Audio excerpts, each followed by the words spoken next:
we do know that, and we've seen evidence over the summer that our students are really have been really impacted by the pandemic, as have our staff. And people are dysregulated and used to kind of hanging out in their houses and not with like 50 other of their best friends and neighbors all day long. So as students come back to school, it's really, really important, more than ever, in fact, that we do anchor their experience in their social emotional spaces of their humanness, and that we welcome back a community and not just students into a classroom. So I actually have been very inspired by a PACE report. I'm going to put the link in the chat for you. See if I can do this. Yeah. That talks about a restorative restart. And the research was published just back in May. So it's very, very fresh. And it comes with a really wonderful, like 2-page document with infographics, and it lists like 16 actions, not 16, maybe, let me see what the final number is here. 14 actions, recommendations for school districts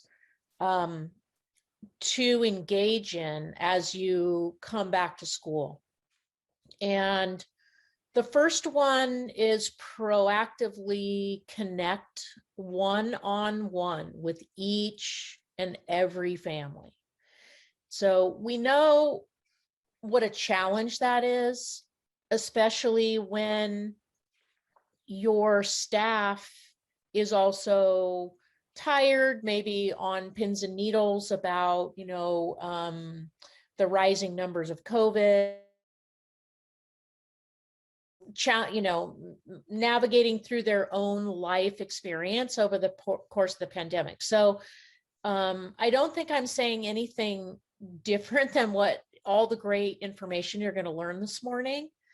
But obviously, when we're on a plane and the oxygen masks come down, we have to put it on ourselves first. So challenge to each one of you that you're coming back into the restart of school space with some oxygen in your lungs, with a little bit of restorative energy in your body. And if you haven't done it, darn it, come on now. It's your responsibility to go take care of yourselves. So it is almost the weekend. So if you haven't made any plans yet, maybe this weekend you can sit down and plan something fun and restorative for your mind, body, and soul before you're coming fully back into the space to start school. Secondly, if we're going to connect meaningfully with each and every single family as a step number one, then our staff also has to feel supported, have a chance to tell their stories, to share their anxiety, to make those spaces safe for talking and sharing, and also for sharing stories of resilience and celebrate things to celebrate. What new things did you learn by sort of getting knocked sideways by a global pandemic? And how are you looking at the world differently? So how are you making spaces in your return to school professional development to have those conversations? And then we've got to really protect that empathy energy that our staff comes forward with at the start of school, so that our arms are out and fully embracing of our families and our students when they walk on campus. And providing a really human landscape for them, for those kids to come, share their lived experience and share their incredible wisdom. I do hope that we're all making space for that storytelling. This PACE article really kind of takes you through some very concrete steps. That's why I did share it with you. So please take time to read it. I had one more point, and then because part of my own pandemic story is just that there's so much going on all the time, I can never remember whatever that next thing is that I was going to say. So my brain goes blank. So just know that, like, that's a common symptom of sort of being overwhelmed and under restored, shall we say. But let me just think for a second here, Mary, because it was something that I really wanted to say. And I'm not going to get it. So thank you for being here today, for leaning into this space and giving your time to this very important conversation. Oh, yes, I knew it would come back to me. Thank you, universe. That's what you have to do, is refocus, and then it'll come back. And it is this whole idea of learning loss. I just absolutely hate that. Can you like strike that term out of every document you have and stop saying it out loud in front of families and kids? It's as if kids are these little milk pitchers that we pour milk into and it fills up. And then, oh, we're all empty, no more milk. It's like, no, these kids are human beings. They've learned so much in the last 2 years. Really, they've learned skills and life lessons that are going to serve them as wise people on the planet for the rest of their lives. So I would really, in an academic and instructional setting, what we do is we focus on where we're going to accelerate our learning and where we're going to focus in on skills that are going to help kids reconnect to their core learning. But this idea of learning loss is a broken metaphor. It's about people are broken.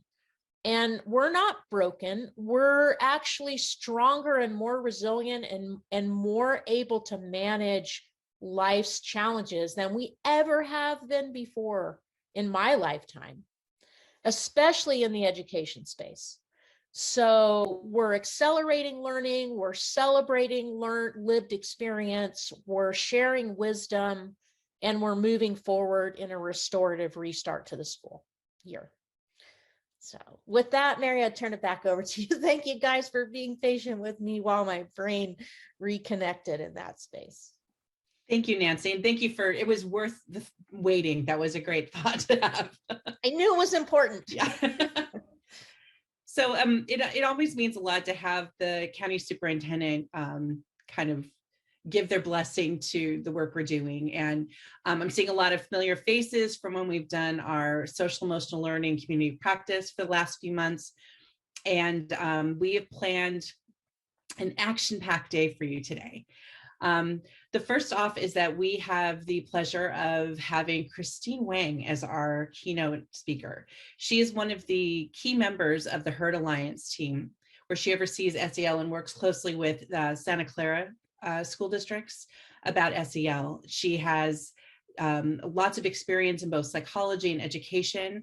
And those of us who are or used to be counselors remember going very early breakfasts at the Children's Health Council when Christine would run meetings. We would talk about mental health for the whole Bay Area. So she is our resident expert in SEL, and so we're happy to have her today. So welcome, Christine.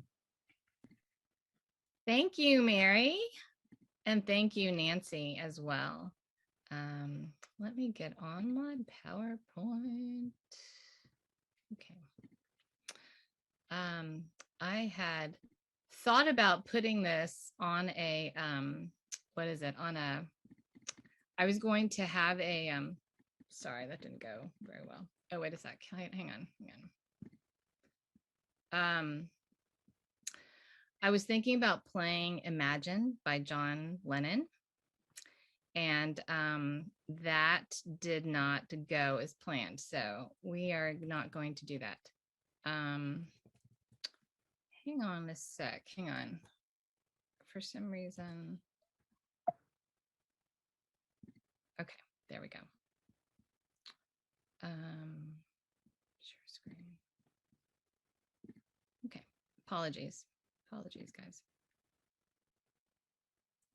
All right. So happy summer. And I'm also pleased to hear from Nancy about the restorative restart.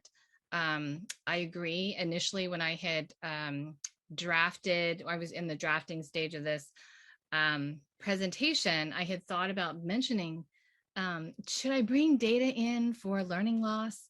And then I just decided, no, that's, we're all in the same camp. And like you, I think for me, it's not, I don't think it's where we're focused on. I think we're focused on bringing back the kids and looking at the strengths and the resilience of the team and building on the strengths of the team and the community and moving forward. And so I didn't, but anyways, I wanted to start out by just sharing some photographs on our changing world in crisis.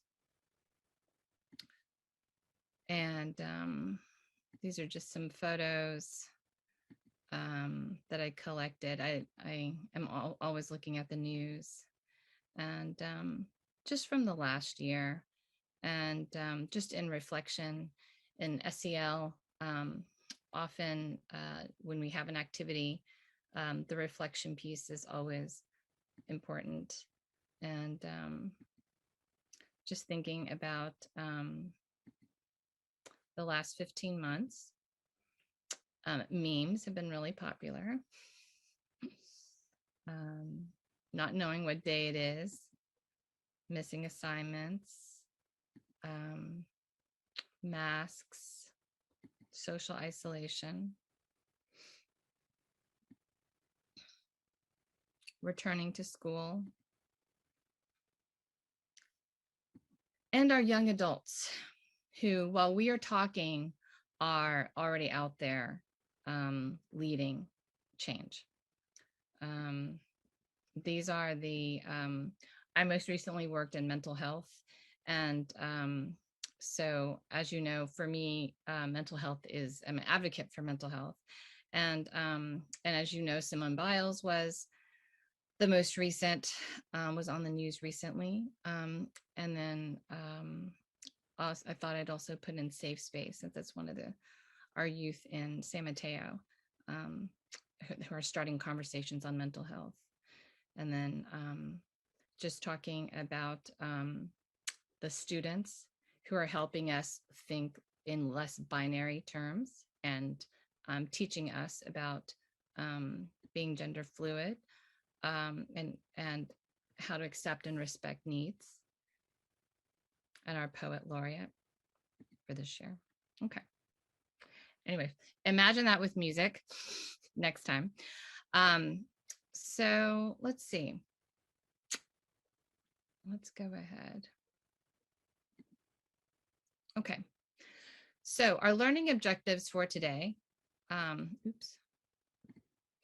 examining the challenges and opportunities of traditional versus resilient paradigms and approaches in education, learning the science of resilience, and exploring the core SEL competencies of resilience.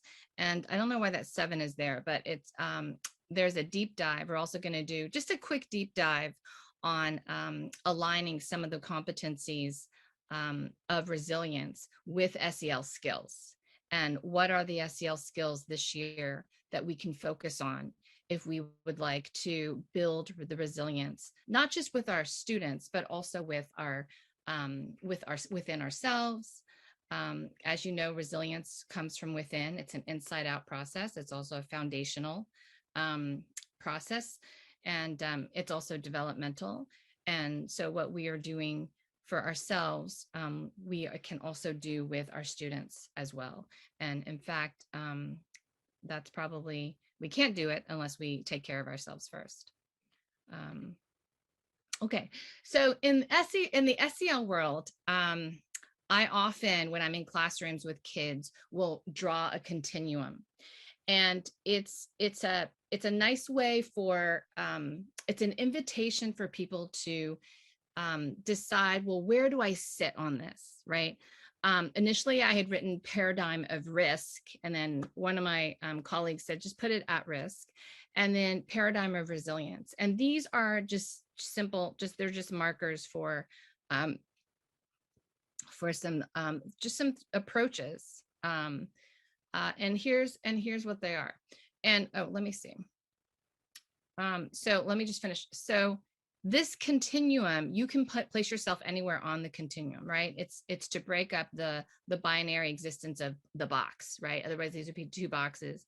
And so we often use this in this kind of metaphor and diagram in the SEL classes with kids, especially during discussions. The paradigm of at risk. So that is largely to describe the traditional approach, and the paradigm of resilience is largely to describe the whole child approach. And so when we look at the traditional approach, it is an academic, we look at academic concerns, we're looking at the qualitative, quantitative data, typically, the whole school file, basically. Vulnerabilities, challenges, it tends to be teacher-centered. When we look at the paradigm of resilience, it's looking at anecdotal data, often strength-based, student-centered, and when we go back to, it also looks at it's focused on the student's academic performance and overall development. So not just the academic performance, but both the academic performance and the overall development. And that's the differentiation right there. Developing skills like collaboration, critical thinking, problem solving, decision making. When we go back to the paradigm of the at risk, it's, learning is passive, students are perceived as empty slates. Teachers are providing and directing and guiding the process, whereas in the classroom of the paradigm of resilience, learning is much more dynamic.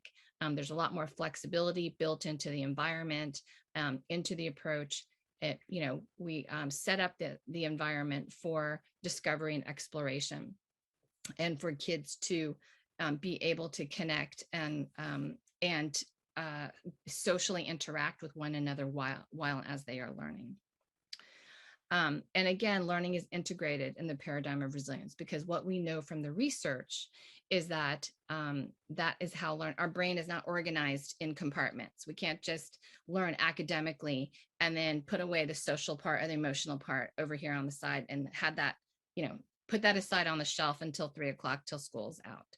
Our brains just don't work that way. And the research, the more research that is coming out is showing that it is integrated. And whereas in the paradigm of at risk, it's focused largely just on academics. So going back to the continuum, what is the opportunity? So what kind of school would children, this is a great question to ask our kids, right? If we're going to circle back with them and have them be part of the conversation and invite them into the conversation of what kind of school would you like to have? And what kind of school would I like to have, right, as a teacher? And what are each of you willing to do to make that happen, right? The teachers, the community partners, the out of school time people, and the students, right? And all of us are all part of the ecosystem. And none of us can do this work together. Not together, alone. None of us can do this work alone. We need each other to do this work. And this is not a definitive, just because I happen to put that in the middle doesn't mean that that's where it lands. The opportunity could go all the way to the right, past the paradigm of resilience, beyond our imagination, or it can just stay stagnant and, go backwards and maybe get worse and go all the way to the left. So, that flag right there is is different for each person, and it just is. It's determined by what we are willing to do. Okay. Let's learn a little bit. It's a very brief video on the science of resilience.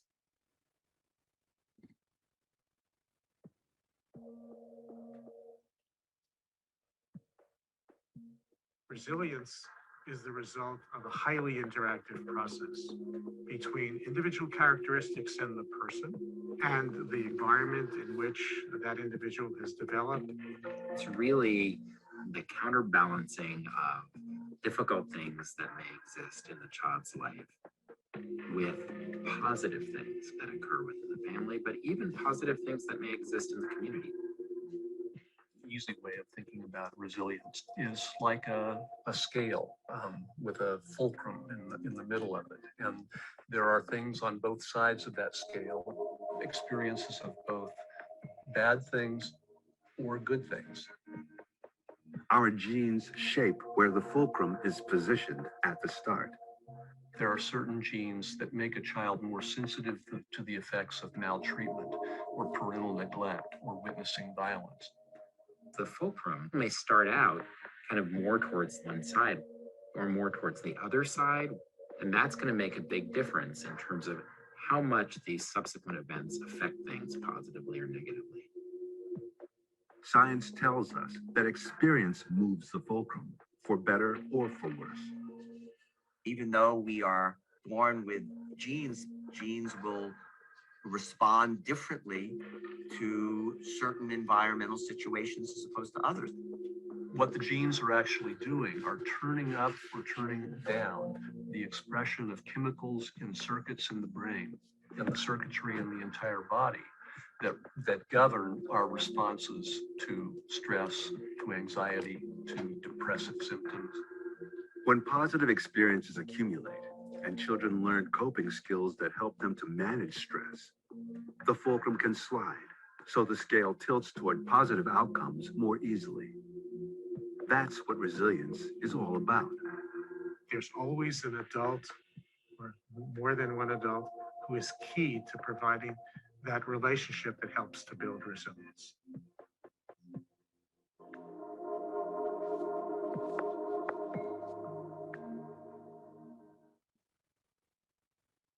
Okay. Wait a second. There we go. So moving ahead, this is, I'm about to show you 4 frameworks on the SEL competencies. Actually, there are 3 frameworks on the SEL competencies that are aligned with resilience. So it's SEL competencies and then filtered with the focus on resilience. And these are the skills that we ideally would like to focus on as you are implementing curriculum, as you are integrating the skills and helping the kids practice them in the school climate and the culture and the classroom, as you are setting up practices for the kids and building the relationships with each of them and helping them build the relationships with one another. These are the skills to focus on during the coming year. And there's nothing definitive. So the beautiful part about this is it's not prescriptive, right? SEL is you start where you're comfortable at, right? So just like kids, we would start where our strengths are at. And so you build on your own strengths, and that's how we all grow. So these are everyone's familiar with CASEL. These are pulled from the CASEL list. And these are some of the skills from CASEL that that CASEL put aside and said, these are the ones that we would list as important skills for that are aligned with resilience. And also, let's see, I'll just let you guys have read that. They're in the 5 areas: self-awareness, self-management, social awareness, relationship skills, and responsible decision-making. And in addition, I just also wanted to mention, and educators play a major role in this, right? Because the job of the educator or the community, or, you know, any educator in any part of the ecosystem, even the parent and the adult. Our role is to cultivate and support the resilience in students. So school's the most important environment for most children, but it's not the only place, of course. And then their resilience is related to their social and emotional skills, as well as their opportunities to experience these supportive and caring relationships. And again, I'm just going to keep emphasizing the relational piece. Here is, this is a group called Mind Resilience, and these are core competencies of resilience. And they put this together for the workforce. So for people who are working, so teens, young adults, older adults, us, sense of competency. Sense of competency, just knowing that I am in control. I am the person who can change what's happening in my environment, or I'm the one that thinks that things are going to get better, even though they're really hard right now. That's what sense of competency is. Optimism and hope. I can do better. I can always do better. Caring and respect for self and others. Taking care of their own learning, making a plan, making a schedule, looking out for advocating for their mental health. Problem solving and coping skills, ability to reframe stress, and then sense of purpose and meaning. And I'm sharing, this is the second one. And here's the third one. New Zealand is, actually it's Australia that's actually quite, I think, more advanced in their mental health work in schools. And I was surprised to find it's in their New Zealand curriculum. And these are core competencies of resilience. And this is, I included this because I couldn't find anything that was distinct in the US, but I think they are aligned with what we've noticed this last year, especially with the emotional regulation and the impulse control, as well as self-efficacy and opportunity and help seeking. So all of these skills, but I would say emotional regulation and impulse control are probably the most important that came up and will be very important moving forward as we come back with our restorative restart.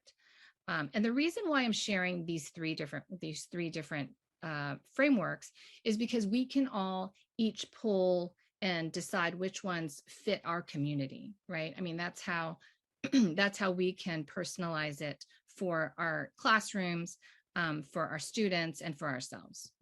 And this is a group. I went to a talk in the Bay Area by this group, and was really impressed with their work. This is another. There are multiple groups. Greater Good Science Center is fantastic. Second Step. There's so many. This is another evidence-based. They have a curriculum, and it's new. I hadn't even heard of it, and it's called Turnaround for Children. And they featured this. They featured this, this diagram. I looked at this and I was going, okay, it's resilience. It's interesting because they have resilience as a trait. And this is where sometimes we see resilience as a trait versus a developmental process, right? And so it is confusing sometimes to people. But I wanted to bring this up because I think it really captures how resilience is, why there is this tension around that, because it is a foundational skill set or process. You can't just get it. I mean, you get it with time, right? It's practice over time, but it's also after you have practiced and mastered other skills. And so very much like math, it can be viewed as and perceived as being foundational, right? And so I thought this was interesting how they organized or reorganized and reimagined the the learning needs. I mean, we always go to the triangle of the hierarchy of needs, by Maslow, and this was a different version of that that was more focused around SEL. And this is also another evidence-based curriculum as well. Let's see. Okay. Teaching resilience through social emotional learning. So these are just some areas that I'm sure most of you know about, but just touching on it again, because it's super important during this coming year.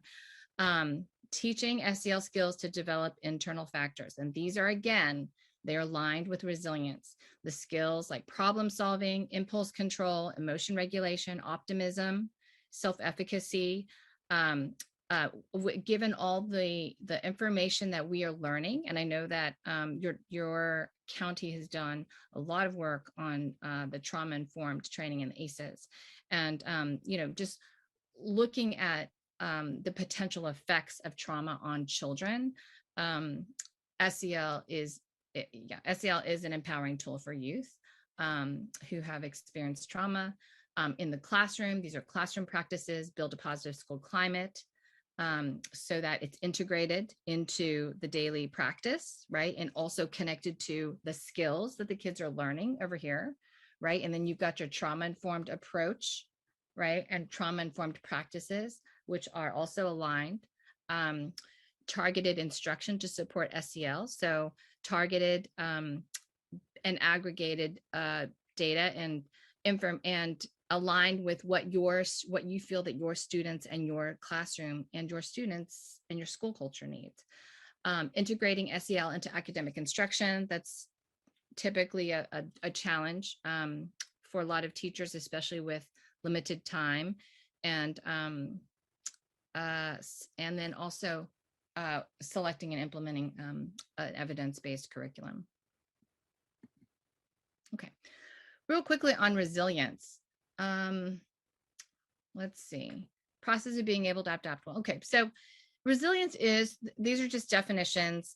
Just wanted to understand that. The part that I wanted to also mention is that resilience, I don't see resilience as a character trait, although I've seen it. I do consider it as a developmental process that is shaped by children's experiences, experience of school, experience of home, trauma-related experiences, and relationships. So most important for teachers and all of us is that resilience can be learned and it can be developed. So and just like the video, just like the video, what we saw in the video, that fulcrum is constantly moving too, and it's constantly shifting. So okay. All right, I'm not going to go into a deep dive into all of this, but I am going to highlight a few things. Let's see. These are the areas that I feel are the most impactful. These are the most impactful during the coming year. Given what we've learned, what I just did was I aligned the resilience, our focus on resilience with the SEL skills. And let's see, building relationships. This is the most important, is building the relationship. How well do you know that student? How well can you get to know that student? The responsive listening. And so this is something else that I do in SEL class, is often kids, when you're trying to put guardrails around their learning, right? Like they're in the middle somewhere, but you've got to give them some guardrails. So the guardrails usually for me, if it's not on a continuum, it's usually, okay, what it is and what it's not. And so that's why I broke it up. It's almost like the yin and the yang, but I broke it up and said, students need this and students don't need this. And so you'll see that theme across the next few slides. So students need, so they need us to normalize their feelings, right? They don't need us to say, okay, we're not going to talk about negative feelings. I'm not going to acknowledge it, right? And then what they learn in response to that is that they learn to shut it down. They learn to suppress it. They learned that it's not okay to feel, right? And then they also, most importantly, don't learn how to process those emotions. So when I'm working with kids, often I'm telling the younger kids, okay, if you feel an emotion, it's really unhealthy to get it stuck. So we want to, and this is why we work so hard to help them express, even if they're fumbling with words and they don't even know what words are. I'm just like, just do your best, so that's really important for us to model that. Being able to listen with empathy instead of telling them the answer, learning when to ask a question, or just learning to when to be just quiet, just not say anything, right? And we're so quick sometimes I think adults can be quick to correct, a mistake or an idea, if they're listening to them, because they just want to help and jump in with the solution, right? But ultimately, to help them, you don't have to give them a solution. You can help them find a solution, right? You don't have to help them like by giving them the solution. It's a very nuanced. SEL is very nuanced. It's very subtle. Adults may also think that, if adults think, well, if they have the belief system that they have all the right answers, right? I'm supposed to have all the right answers, or I'm supposed to know, or I'm always right, because I'm the adult, right? So those are the kind of things that just are not helpful. Positive, supportive adults, that's what they need. They need interest. They need people who are listening, care about them, focused on them, giving them the time, and also focused on who they are as human beings, right? Versus what they do and what they can produce for that grade, right? It's not uncommon for me to hear high school kids say that I feel like a robot. I feel like, my teachers don't really care about who I am and what I do outside of, turning in work. And so that, that could be shifted. Connection. Another super important, this is also part of the building relationship piece, but it's also connection in that it's not just, right, it's connection to close bonds. So these are people, most likely parents or caregivers, the first ones, who are consistent, stable, and giving them attention. There's a difference between independence and interdependence, right? Independence does not mean that they can go off and do whatever they want, right? I mean, it's, we call SEL structured freedom. So it's almost like, it could be called structured chaos too, but it's also like structured freedom. And so, there's a little humming and buzzing in the room, but they're finding their way, right? But they're also learning that they also need each other, and that's the interdependence. And so when you see the castle circle, they'll have the independence interdependence piece on there, because that's needed. All right. I have 5 minutes, and of course I've overloaded everything. So let me see. Nature is super important. We forget about that. Kids need to have breaks in nature. Being talked at, they do not need being talked at versus being talked to. Isolation from peers, we don't know how that's going to go. We'll see how that looks this year, in terms of the aftermath. And to be seen and heard. So just having authentic interest, caring, to be trusted and respected. If kids are trusted and respected, you will be very surprised. Let's see, being othered. So that's something that kids don't need, being othered by being labeled or stereotyped, like he's a bad kid, or, well, he just made a bad decision. He's not really a bad kid. And let's see, learning is experiential. So the rote didactic learning is what turns students off, right? They just turn off. Opportunities for risk taking, fixed rules. They don't need fixed rules or lack of opportunities. They need risk taking, learning from mistakes and failure. Collaborative, let's see, let's run just through this real quick. Voice and choice. In my work with kids, this is I think one of also a very important piece. Instead of, having the teacher talk 90% of the time or 80% of the time, is it possible for people to right on a continuum, move that dial down to 50% or 40%, right? It's just whatever you're comfortable with. We know that compliance-based classrooms where teacher directs and guides the learning is turning off kids. We want kids to be self-directed, and they can't do that if they don't have a voice, right? They've got to be practicing and there's those skills. And there's something about the voice. It's almost like yoga and breathing. There's something about the voice that connects the mind and the body. And so, you know, flexible spaces and learning environments also help. You know, when you look at fixed seats all in a row facing the front, it sends a message that sends a clear message to the kids coming in. Let's see. Okay. All right. In summary, self-care is number one. Teaches kids that it's okay to have feelings and reach a limit, and that it's always time for a break. And you can do it together. I mean, I talk about this with parents. If you don't have time, do it with your kids or do it with your family. If you don't have time because you've got kids and family at home and you've got teachers, I mean, you've got students and classroom, do it with your students, right? Set up a time, a designated time. The kids, I think you'll learn a lot. That can be your connection and relational time.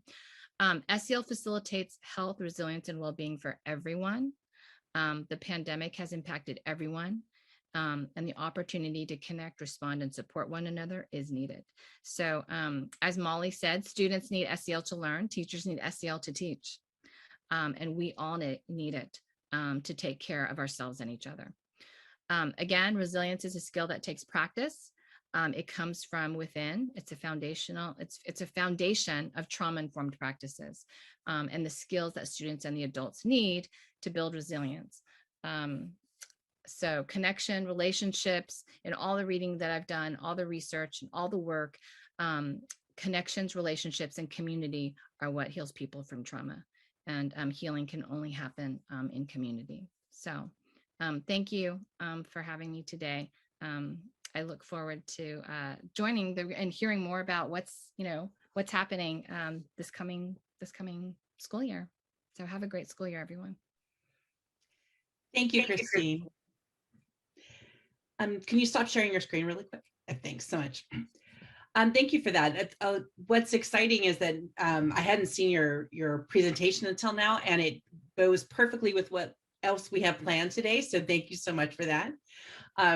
We do have another speaker, but I do want to take a quick moment to recognize one of our school board members, Chelsea Benini. She is a recent addition to the San Mateo County Ops Fed's Board of Educators School Board, and she has been a fierce advocate for mental health and putting kids first. And so we're really thrilled that she's able to join us here today. So thank you, Ms. Benini, for being here. I want to now introduce someone that I had the pleasure of meeting a few months back. His name is Sam Drazen, and he is a former elementary school teacher that saw the need for SEL and developed his own program, which it just is a really unique approach to it. And he has been working with several districts in Marin County and a couple others in the Bay Area. And we invited him to speak a bit about the program called Changing Perspectives and to give you some experiential that. So I'd like to introduce Sam Drazen. Thank you so much.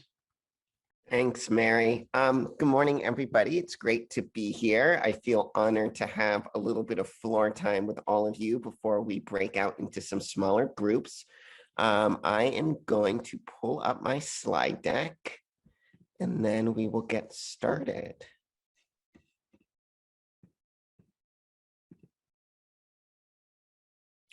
So again, really excited to have an opportunity to share with you a little bit about myself, Changing Perspectives, and what we've put together to offer schools.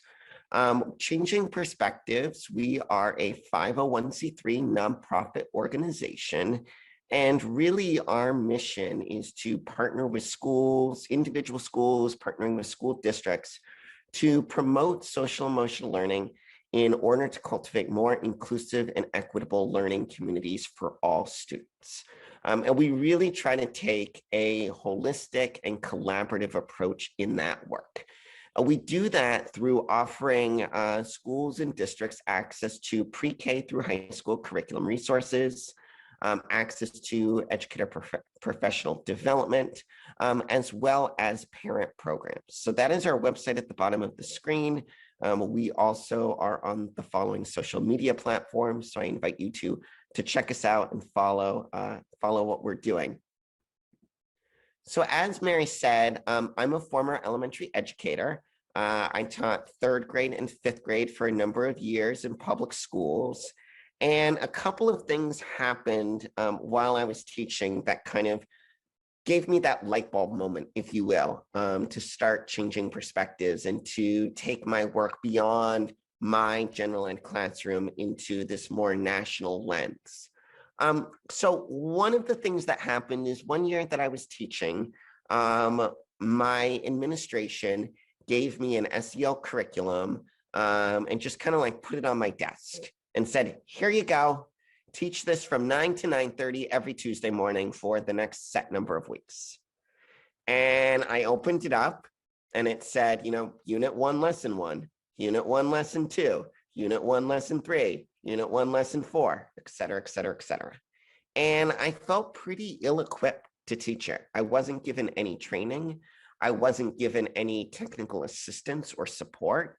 And I wasn't given the opportunity as a professional educator to have the autonomy to use these resources in the way that blended with my teaching style and to use it in a way that would integrate into my classroom community, schedule, and experience, and the ability to use it in a way that's best going to meet the needs of my students, right? Recognizing that, yes, there are some kind of scaffolded approaches to SEL, but it isn't the same as teaching math, where we teach addition before we teach multiplication, right? That one day my students might need some support in their skill building around relationship skills. And another day, my students might need some support around responsible decision making. And so the gears started to turn as a relatively young teacher about, how could we create a better approach to SEL? An approach that is built on teacher customization, an approach that's built on, recognizing the various learning styles of students, recognizing that each classroom has its own community and feel, and each school really is its own microcosm. The other thing that happened, I think it was a year later after that kind of epiphany, was I had a student in my class. I was teaching 3rd grade at the time, and I had a student in my class that was diagnosed with apraxia. So, 3rd grade, but nonverbal and cognitively much younger. And when I was teaching 3rd grade, and I don't know if there's any 3rd grade teachers on the call, I talk about 3rd grade as kind of an island year in elementary school, right? It's not quite lower elementary, and it's not quite upper elementary. You're kind of like in this weird space, and kids are starting to come to conclusions of their own sense of identity. And so anyhow, I was speaking to this student's mother one day, and I said, I think this might be a really good time for us to talk about your student with her classmates, start building some awareness and understanding about her difference, right? Building that social awareness, that perspective taking, and that empathy. And so her mom agreed to it. So one day at morning meeting, we gathered the students together in a circle, and we had the student as an active participant in the circle. We had her mother, her special educator, and her one-on-one paraeducator. And they shared a little bit about this student and kind of how she's different and how she's learning things at her own rate. And then we opened it up for questions, right? And we're so conditioned to, not talk about these things, right? We're conditioned to, as Christine talked about, in her keynote, all about how can we let students' voices be heard more in classes? How can we let these conversations be more student driven and the teacher be skilled in the art of facilitation? And so we opened it up and said, are there any questions, right? And all the kids look at each other like, what? We're actually allowed to ask? And so there was a few awkward moments, as you might expect. And then finally, one student raised their hand and said, well, what does she like to do on the weekends? And her mom shared that she likes to play with her sister, and she likes to watch TV, and she likes to ride her bike. And then another student raised their hand and said, well, what TV shows does she like? and her mom shared, whatever it was back then, SpongeBob and this and that. And another student raised their hand and said, well, I like SpongeBob too. 3/4 of the remaining conversation were the classmates making connections to the way that they were the same as the student rather than focusing on their differences. And it was like this really big, like aha moment, like that is SEL. That is SEL at its core. That is building those foundational skills around communication, collaboration, empathy, self-awareness, social awareness, right? And that didn't happen from reading a script in a textbook that I was given. That happened through authentic, meaningful conversation. And so it's really this aha moment of like, what can I do? What can I do as a practitioner to provide resources and supports to thousands of teachers across the country so that they can have these really empowering and inspirational and meaningful opportunities to engage their school communities, their classroom communities in this type of SEL as well. And so about 7 years ago, I left the classroom and started Changing Perspectives as a 501c3. We started year one with 12 schools using our programming. And at the end of last year, we finished up the year with about 100 schools throughout the country using our programming. Last year, we impacted about 11,000 students through our partnership with Marin County Office of Education, 30,000 students nationally. And so when I had the opportunity to talk with Mary, I was really excited to bring this information to you all in San Mateo in hopes that we can grow that 11,000 students from Marin County down to the South Bay in San Mateo. So I want to share with you a little bit from the teacher's perspective. So these are teachers that we interviewed last year in and around Marin County, sharing about their experience with Changing Perspectives. And kind of Mary gave a little teaser that our program is pretty different. So I'll get to how it's different and exactly what the structure is of it in just a moment. But I'd love for you to hear from some of these educators just north of where you guys are in San Mateo.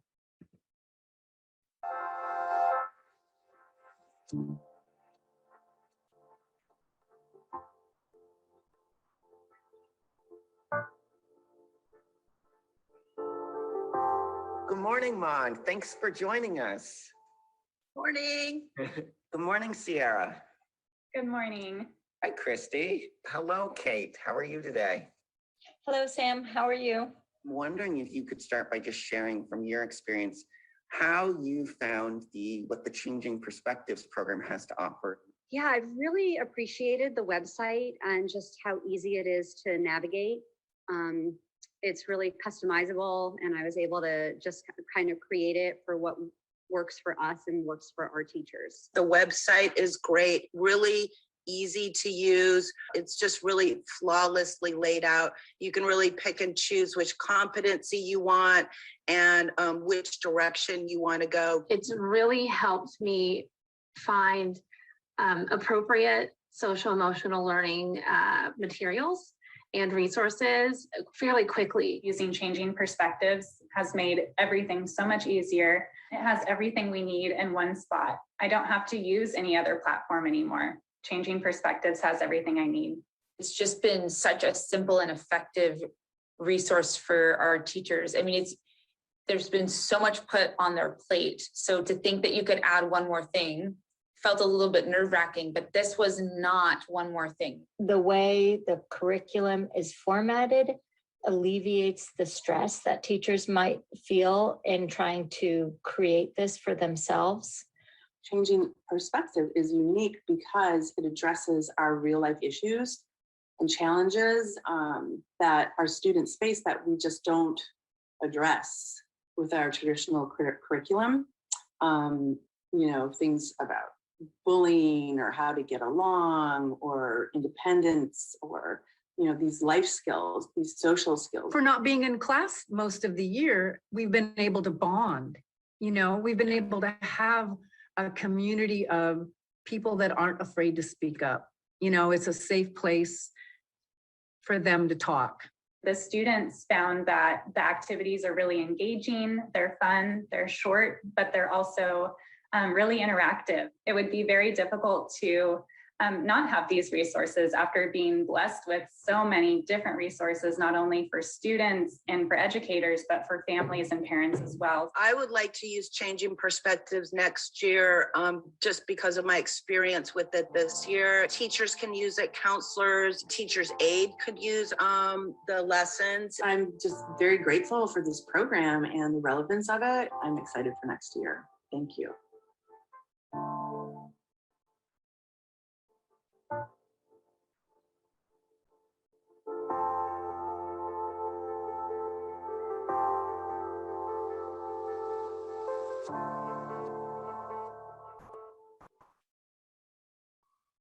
So I think it's always great to actually hear from teachers, school counselors, student directors, director of student services who are using the program and finding it valuable. So one of the things we really try to do is take a holistic and comprehensive approach, that we're not just giving you resources and kind of saying good luck, but that Changing Perspectives is here to support and work alongside schools in collaboration. So what we do is we offer schools an a la carte menu of offerings, and the schools can really pick and choose and use what they want. So we offer schools access to our TK through high school CASEL competency aligned curriculum. We also offer schools access to us to provide professional development trainings, and those could be virtual or in person. We, in addition, offer hourly coaching services. So that's really to support schools or individual educators or a small cohort of educators for technical assistance and really supporting them in how they're using the program. The way that I think about it is that professional development trainings are kind of universal, right? Supporting and building education and awareness around SEL to all members of that school community. And then the hourly coaching is really targeted towards the individual professionals that are doing the direct implementation of the curriculum. And Christine talked a little bit about parents too. We know that if we really want to most positively impact the social emotional well-being and competence of students, we need to work with all of the stakeholders in the school community. And that includes parents. So our curriculum includes a variety of parent resources and parent newsletters, but we also offer the opportunity to work alongside schools and districts to facilitate and co-facilitate either virtually or in-person parent programs.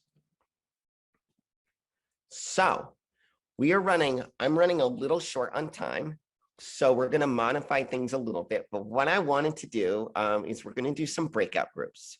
But rather than my initial plan of 10 minutes, we are going to do, let's say, 6 minutes of breakout groups. So you're going to be put into a small breakout group. And once you're in that breakout group, in the chat, you're going to get some directions. The directions is to, first of all, if we're thinking about SEL, I want you to take about a minute. And I want you to introduce yourself to your other breakout group members. Then what I've done is I've put together a shared open access Google Drive folder, where in that folder, you will see subfolders by grade level. And within each of those grade level folders, you will find access to a variety of different samples of Changing Perspectives curriculum resources. I'm not going to say too much more than that, because what I want you to do is really have an opportunity to explore and get a sense of how our resources are laid out and really start to see the variety of resources that there is. That this is not just every lesson is a role play or every lesson is, the same sort of rhythm or routine. But what we've really tried to put together is a library of a plethora of resources that educators can pick and choose from and use.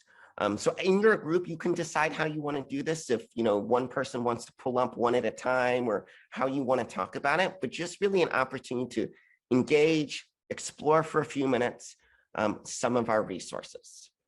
And then we'll come back together. So without further ado, we are going to start to break out into groups. I know it's a short period of time, but it's better than nothing. So enjoy exploring and talking.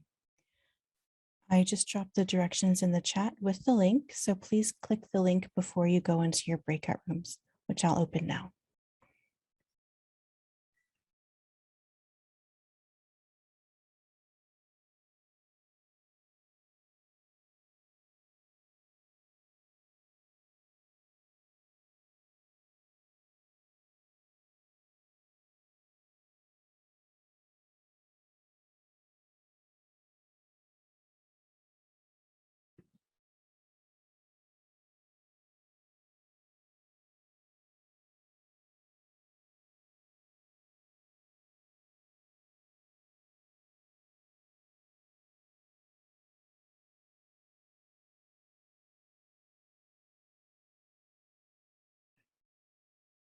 Hi, Mary. Did you get an invitation to a breakout room? I did, but I have to talk to a teacher for a little bit, so I'm gonna okay. find that. Is it okay to just stay right here and join up again afterward? Okay, thank you. Yeah. Yeah, thanks. Javier, did you get your invitation?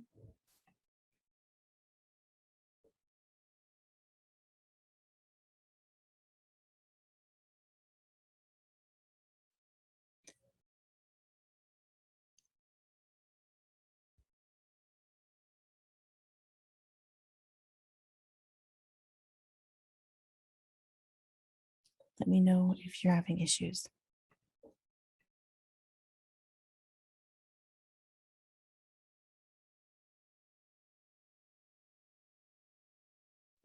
How long will we be in breakout groups? Do you know? Oh, you're on mute. About 6 minutes. Okay, perfect. Thank you.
Hey, Javier, good to see you.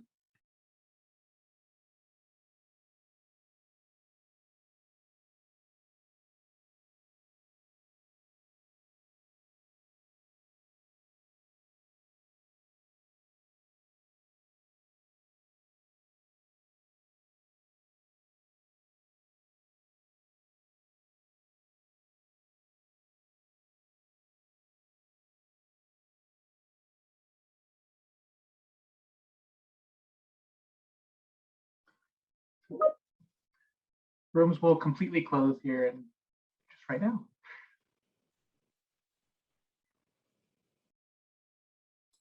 Congrats on the new job, Brad.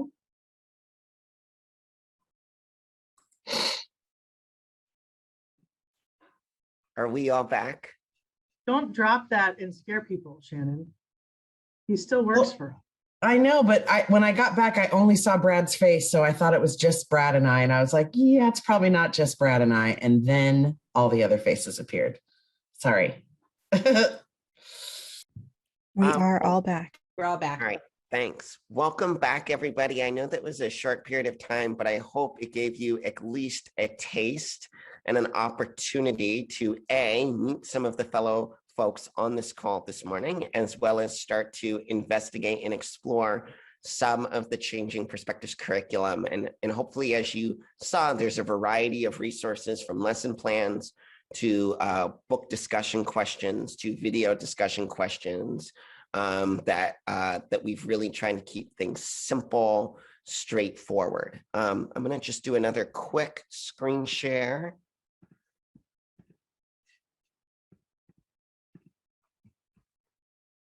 So now that you've had the opportunity to hear a little bit from me, my story, how I started Changing Perspectives, here's from some teachers in California that have used the program and seen some of the curriculum, you might be wondering, all right, so like, how does this all come together? Because I haven't really told you that. So as I mentioned, we offer an a la carte menu of 4 programs and services to support schools. We offer the curriculum, we offer professional development training, hourly coaching, and parent programs. So what makes our curriculum unique or different?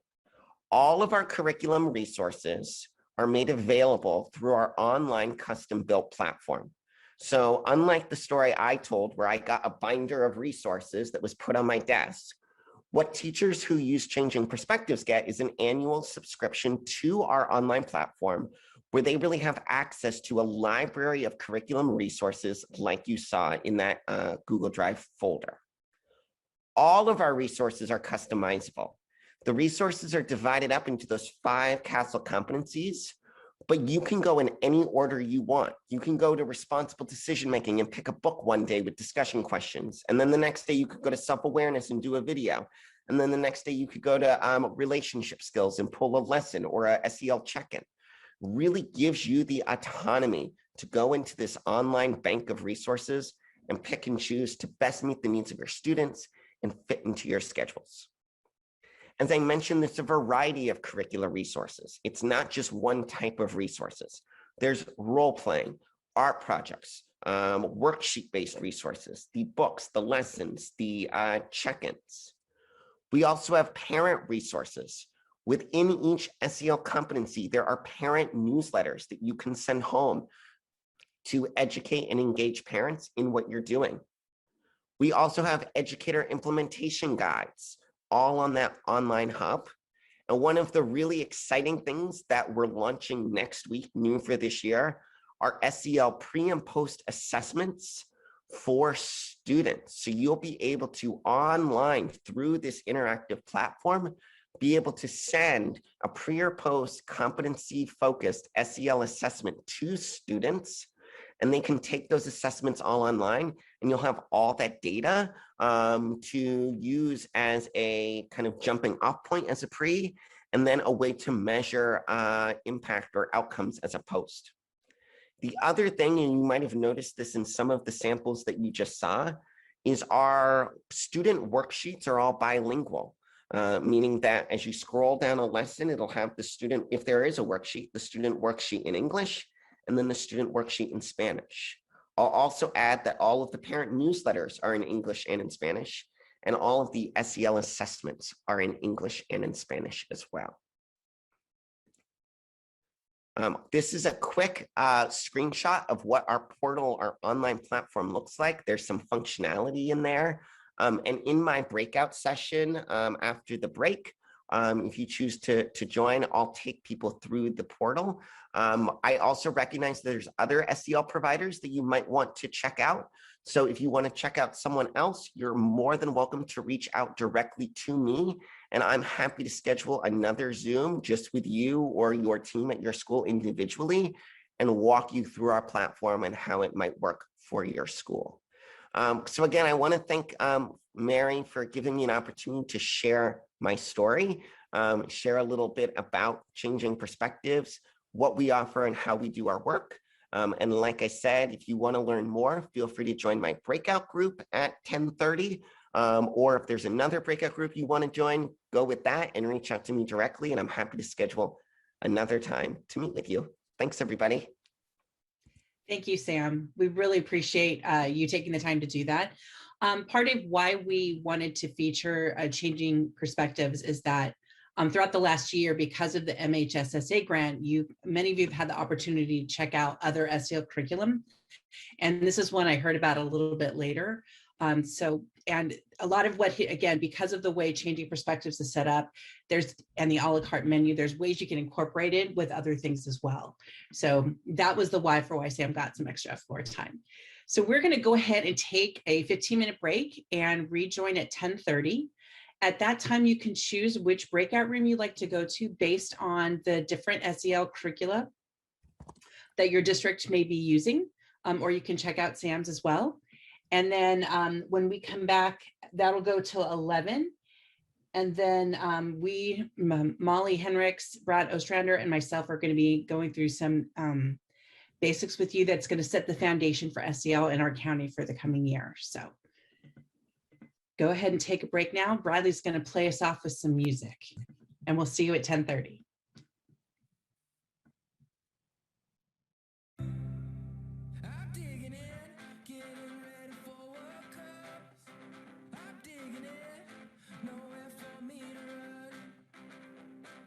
Gloves are coming off. I'm still looking for what's lost tonight. I'm digging in. I'm gonna go face my past. This mess I'm in is closing in so fast. So many nights I've wasted and all the dreams I'm chasing tonight. I'm digging in.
Okay. Welcome back, everybody. Just a reminder that we are recording this for a bunch of folks that weren't able to attend today.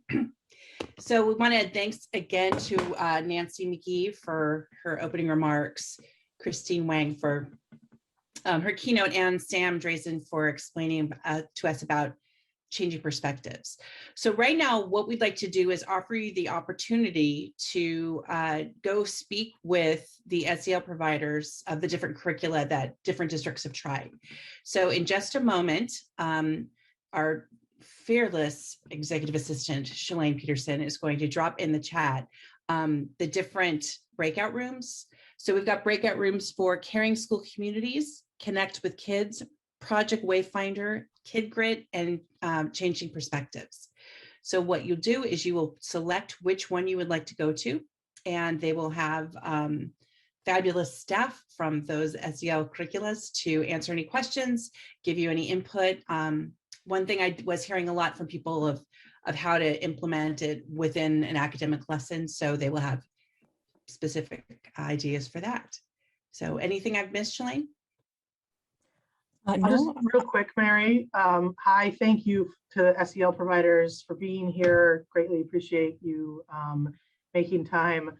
I we selected these, like Sam was saying in his story about kind of being thrown into an SEL curriculum without any professional development or support. We particularly chose these SEL providers because they are available to give you support, offer you PD, and they are either here in person, like locally, or available at the drop of a hat. So this is not a send you off with a notebook and wish you good luck. We wouldn't do that to you. So don't worry about whichever one you choose, you're in good hands. So thank you very much. I just wanted to say that. Okay, opening the breakout rooms now. I wonder if you can tell us which are the people that are facilitating each breakout group, so we'll know which group to choose, and so that we'll know which person it is that we want to join their particular group. Sure, I can introduce. So which one is? I can introduce everybody really quickly. So Sam is changing perspectives. We have Stacy DeWitt joining us from Atlanta, and she is Connect with Kids. We have Emily Kremidis joining us from the Center for Collaborative Classrooms, which is Caring School Communities. That's locally over in Alameda. We have Brandy Arnold joining us from Project Wayfinder. Hi, Brandy, nice to see you. We have Jeffrey, who is joining us from Kid Grit. And who am I missing? I think that's it. Yes, thank you. Phew, I don't want to forget anybody. But those are the different leaders of our wonderful SEL providers. Thank you very much for having us. Appreciate the opportunity. Yes, thank you. Can I ask a question? Are we just going to stay on the screen in the breakout rooms, or do we need to hop into another link? Molly, I'm a little confused. Why don't you join your own breakout room?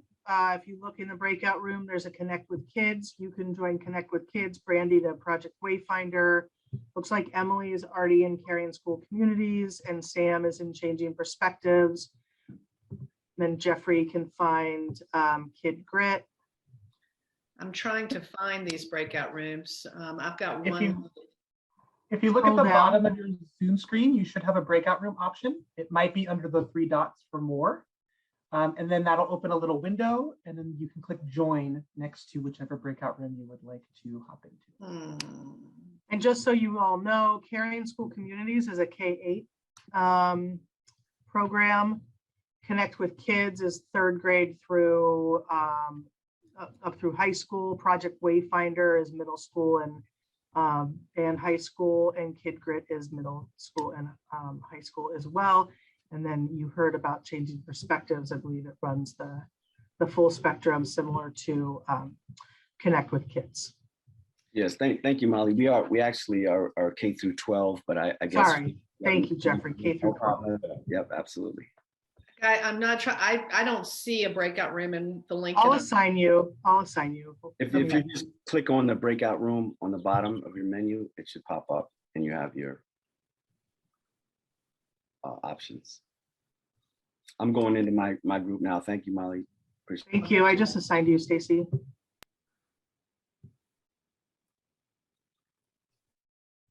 Yes, and Shalane just put in the chat, if you do not see that breakout room option in your Zoom, feel free to just let us know in the Zoom chat here which breakout room you'd like to join, and we can manually assign you if that would be helpful.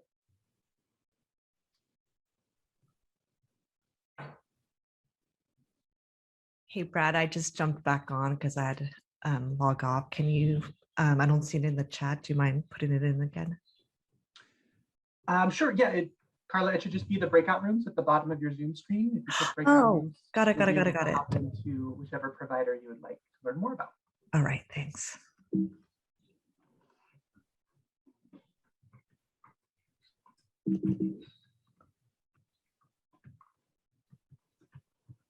Hi, this is Mary again. We have been using Second Step for the last 2 years and have already committed to them for the year ahead. So I don't think I'll jump into a room. Well, that said, I know you didn't select Second Step. So are you thinking that these are more beneficial than with our that always surprises me, that you found that useful to talk to our wonderful SEL providers. So just a reminder, this is being recorded. And Shalane is also going to drop in the chat a sign-in sheet. So as part of the grant, we do need you to sign in for FEMA. They need to know that we actually held this event. So we're excited to do that. So what we have next is kind of setting the stage for the year to come with SEL, and for us to figure out ways that we can best support you as it gets implemented throughout the county, and then how we can support each other with it. So Shalane is also going to drop in the chat a template, kind of a SEL planning template that we created as you go along, and just think through where your district or your site is with this right now and what support you might need moving forward. So I'm going to go ahead and start sharing my screen. Go. Okay. So for this part of it, we're going to follow the procedure of a welcoming ritual, and then like the lesson and activities, and then with an optimistic closure. So we have found, based on research and with this statewide SEL community of practice we've been part of, that this really is a nice framework to hang any lesson on, even if it's a 5-minute lesson. So the norms that we have for all of our SEL meetings are to come as you are, to take space and make space. So if you do have any questions or anything comes up, feel free to unmute yourself and ask, or throw it in the chat. And we encourage you to keep your cameras on as much as possible during this time, because an important part of SEL and a lot of what we've missed in the last 16 months of the pandemic is face-to-face experiencing of each other. So to hand over, I'm handing it over now to Molly for our welcoming ritual for today. Yeah, thank you. So this is a great welcoming ritual. We're welcoming you, but as everything that we do really here at the SEL community practice, like Mary said, it's really to model what you could be doing in your classroom, or you could be teaching teachers to do in their classroom. So for our welcoming ritual today, we want to kind of look at where we're at. This has been a long year. Hopefully you all had some part of a summer. So we want to do a connecting activity where we look at what our mood feels like, or what our mood is. How are you feeling? And what quadrant you're in. So you've got, on one axis, you've got energy. On the other one, you have pleasantness. And taking a look at the quadrant, kind of take some time right now to look at that and kind of figure out where you're at in that quadrant,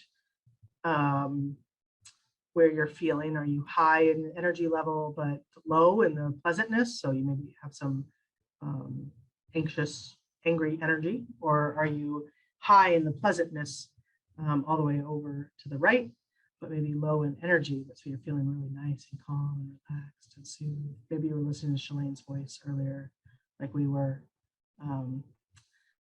And where do you feel? So where do you feel like you are? Kind of pick your spot on the axes. Emily, thank you for putting in the chat. I'm a 3-2 on the axes. That's a good place. Wow, I like that. If I could live there, that'd be good.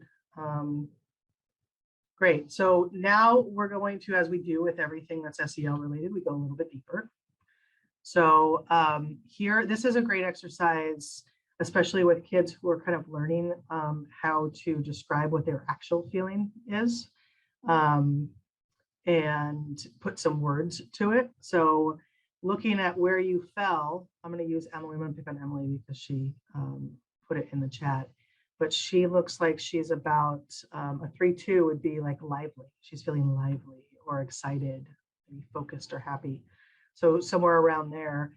But what kind of emotion in your quadrant defines what you're feeling right now? And then again, because it's social emotional, right, we're going to go a little bit deeper and figure out what might be the underlying cause of where we're at, or what we're feeling right now. So we are going to give you some time to get to know each other and get some time to explore this kind of these quadrants. So If you'll get placed into a breakout room. So I want you to introduce yourself, who you are, where you work, what your role is, say hello in whatever manner you'd like. But also if you're comfortable, describe where you were, where you fell on the mood meter. And then would you like to maintain being there or shift that feeling? And then if you'd like to shift that feeling, or even if you'd like to maintain that feeling, what strategy you might use to maintain it, or what strategy you might use to shift it. And so this is also good when you're using this with young people, is to really help them build their toolkit on how they can be effective in changing where they're at, rather than trying to rely on other people to alter their mood or to get them to where they want to be. They can have some self efficacy, some self-control, and some they can slide themselves through the meter, so to speak. So the mood meter can be found on slide 5 to 7 if you'd like to refer to them during the breakout. Thank you, Brad. So I believe right now Shalane is going to throw people into a breakout room, and then afterwards I'll show you, after you're in the breakout room, we'll come back and I'll show you some other quick techniques if you don't have this amount of time to spend with students or in a meeting. I know a lot of you are counselors, so you might lead a faculty meeting or be asked, can you do something at the beginning of the faculty meeting that can bring us together? So this is something that you can use. Feel free to steal it and use any of it. But are we ready to go with breakout room? How long would you like the rooms to be open for? Let's give 5 minutes. Does that work, Mary? 5 minutes? Actually, why don't we make it a little bit longer? Why don't we go like to 8? 8 minutes. 8 is a good number. 8 is great. My boys turned 8 in like 3 days. So 8 is the lucky number. Okay, opening. We'll see you back here.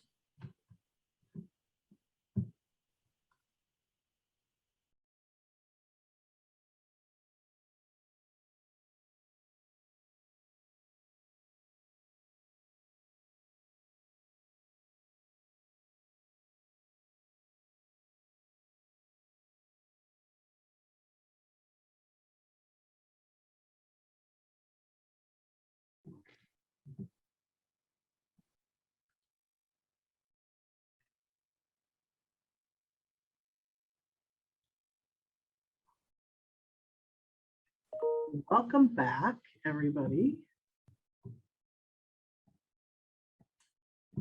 How did that go? It was nice to catch up, at least. I had people who we got to forgo formal introductions because we already knew each other. So that was nice, but it was good to kind of talk about where we're at and why and how we would shift. If anybody wants to go jump in a pool, Emily has one, and it's now heated. So just make your way up to Novato. I don't know why you would need a heated pool in Novato, but maybe at night.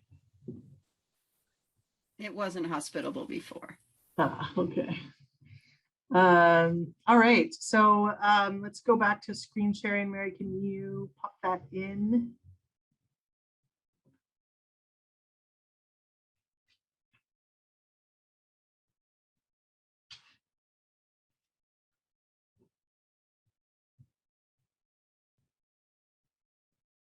Okay, so thank you very much. I know a lot of self-care and a lot of, like, everybody talks about breathing and the importance of breathing. I mean, the irony is that we need to do it to survive, but to be intentional about breath and teach our kids to be intentional about it is actually really important. And so we have a quote here: sometimes the most important thing in the whole day is the rest we take between the deep breaths that we take. And so I wanted to show you really quickly before we move on. There's a bunch of different types of breathing. I know a lot of you have maybe seen the box breathing before. You've seen the inflated balloon, where you breathe it, you breathe out the balloon and you breathe in the balloon. But the box breathing is the 4-4-4-4, hold Breathe in for 4, hold for 4, breathe out for 4, hold for 4. There's also other ones that is like a 4, 2, 6 breathing. I think that's the next slide. No, it's not. It's the next slide in my brain, which is the one that I actually did last night in a meditation, which was breathe in for 4, hold for 2, and then breathe out for 6. And that really changes your blood pressure and kind of your breathing patterns, because you have to breathe out for a long period of time. And so you're completely out, which is nice, because then you're breathing out everything that you're holding in, which symbolically can be a lot, especially throughout our days, especially as we start school back up. So again, just, at the beginning of each class, taking some deep breaths can be really important. So we wanted to put that in here. But we do want to kind of move on to Mary's portion of the MTSS framework and kind of looking at the big picture rather than just the classroom breathing picture. So Mary, I'll let you take it over.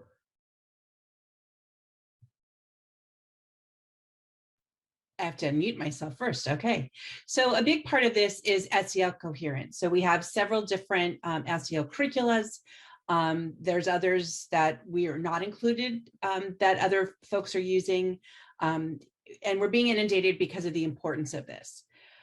So I wanted to go over a couple of slides just quickly, but I wanted you to have them in case you need them as talking points for your staff or your leadership. So remember that in the California MTSS framework, there's a whole section on social emotional instruction. And so as part of the template that you have is to think about what are the existing interventions you have in place currently at your site or your district for social emotional.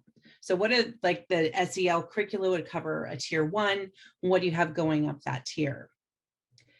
Also, and as Castle that Christine mentioned earlier, is this is the SEL framework, and the realization that SEL is an integral part of education and human development. So this is their graphic that we use, including the 5 areas, the 5 components of SEL: self-awareness, self-management, responsible decision-making, relationship skills, and social awareness. This is also included on your template with explanations of really breaking that down of what those mean, to see how well your district or your site currently is approaching that. But the purpose of SEL is for all young people to acquire the skills and knowledge and attitudes that help us function as a society, frankly, that do everything from relationship building to setting goals, to achievement, to self-regulation of our emotions. So it's a vital part. And as we heard at an MTSS conference last week, many times we hear from teachers, oh, it's just one more thing I have to do. And granted, teachers have a tremendous amount on their plate, as do counselors, as do school psychs, but it is the thing. Social emotional learning is the thing. None of the other stuff happens if that doesn't come first. So this is the SEL framework and the SEL guiding principles for California. So again, just wanted you to have this on a slide so you have it. And here you can link to their toolkit, their workbook. And now I'm going to turn it over to Mr. Bradley, who's going to go over the Greater Good Science Center and explain how this can be a viable, amazing addition to the SEL that you already have. Brad? Awesome. Thanks, Mary. Yeah, hopefully you're already feeling today that you are being inundated with many resources and SEL related things that you can utilize, whether it's a curriculum provider that you spoke with earlier, or learning about changing perspectives from Sam earlier. Our hope at the County Office of Ed is to be able to support you in as many ways as possible. And so hopefully we're not over inundating you with resources and things to look at related to SEL, but we just want to make sure you have a whole platter of things you can utilize to, as kind of Sam talked about earlier, to best fit your context, your school site, your district, and kind of whatever pieces make most sense for you. We want to provide you with as much as possible. So one of the great resources here in California that we would like to share with you is from the Greater Good Science Center. They have a website called the Greater Good in Education, right? But it's still the Greater Good Science Center out of Berkeley. And they've actually developed a whole set of SEL modules that you can utilize. And they cover 6 different topics, which I'll show you here in just 1 minute. But so this link that we put in the chat for you is the link where you can go create your own account.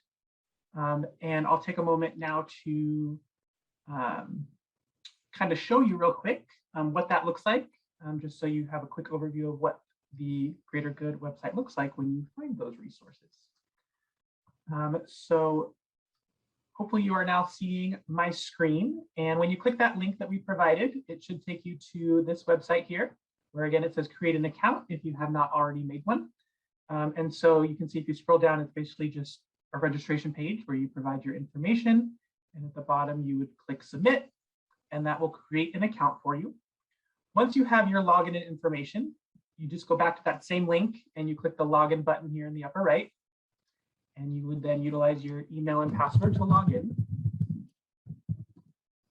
So I have my email there and password.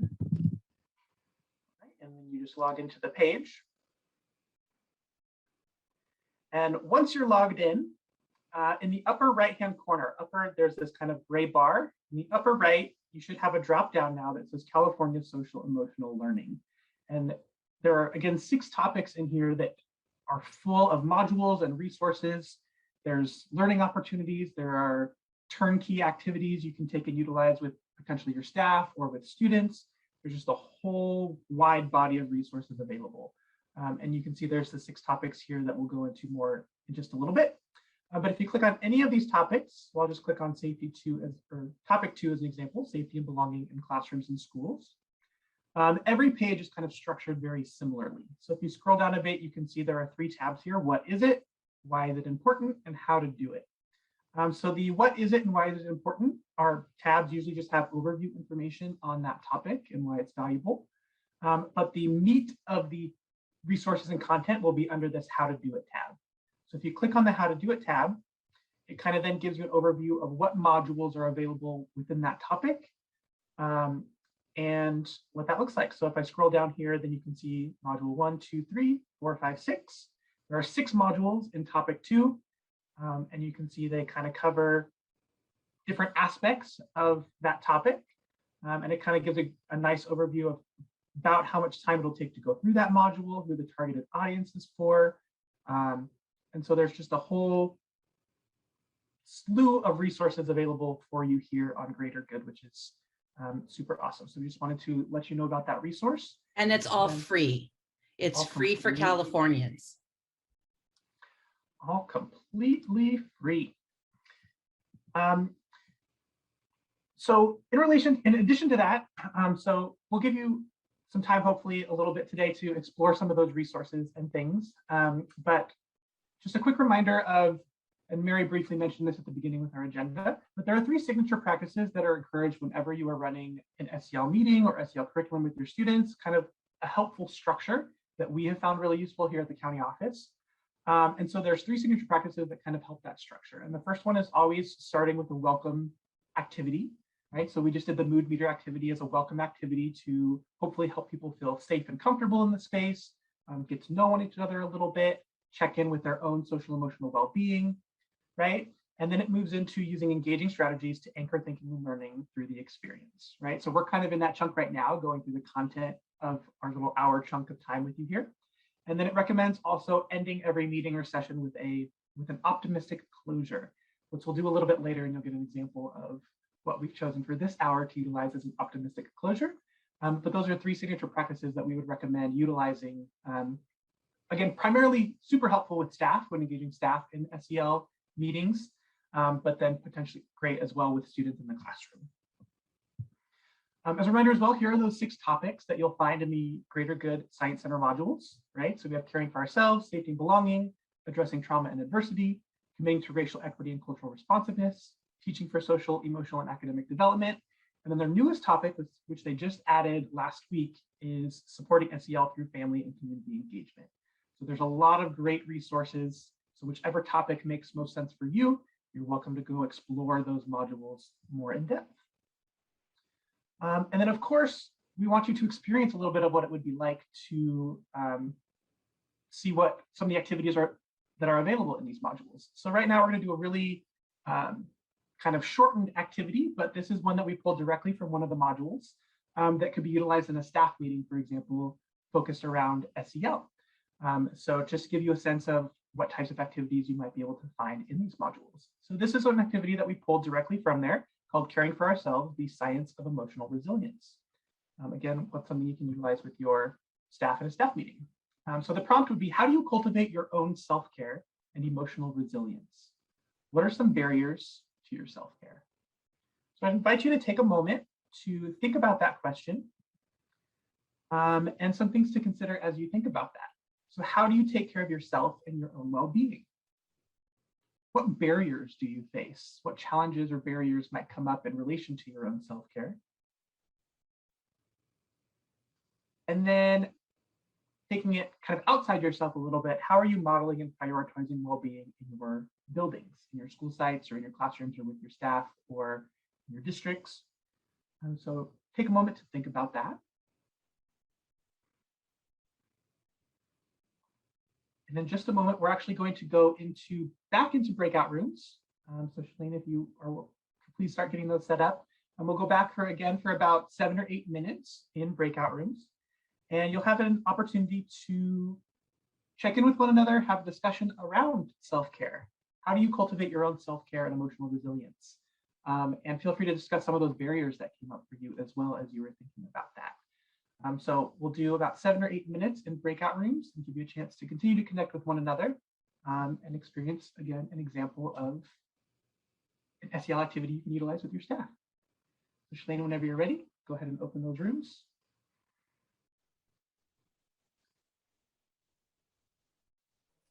Rooms have been opened.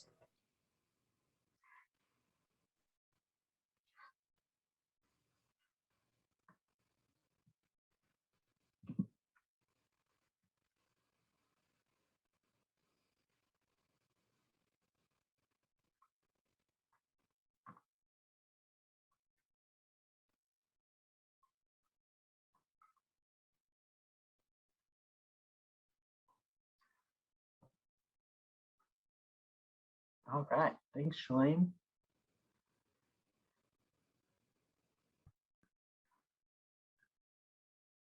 All right, welcome back, everyone. Hopefully you had some great conversation. I know I did in my breakout room of some of those great self-care strategies we're utilizing for ourselves and hopefully supporting one another and encouraging that self-care, right? Because education can definitely be an industry where we feel like we aren't allowed to do that for ourselves because we have to focus so much on our students and providing what they need. But hopefully this summer, you've all had a chance to find some of that self-care and maybe learn a new strategy here from your group. So thank you so much for doing that. I think at this time, I'll turn it back over to Mary, who's gonna walk us through a little bit more.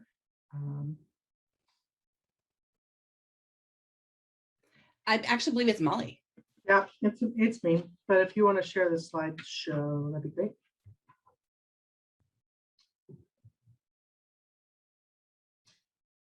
As that gets set up, as Brad mentioned, self-care being really important for your individual self. Our next slide really highlights a quote that talks about how self-care is really important for the collective. So if we're looking at going into the school year, there it is, that,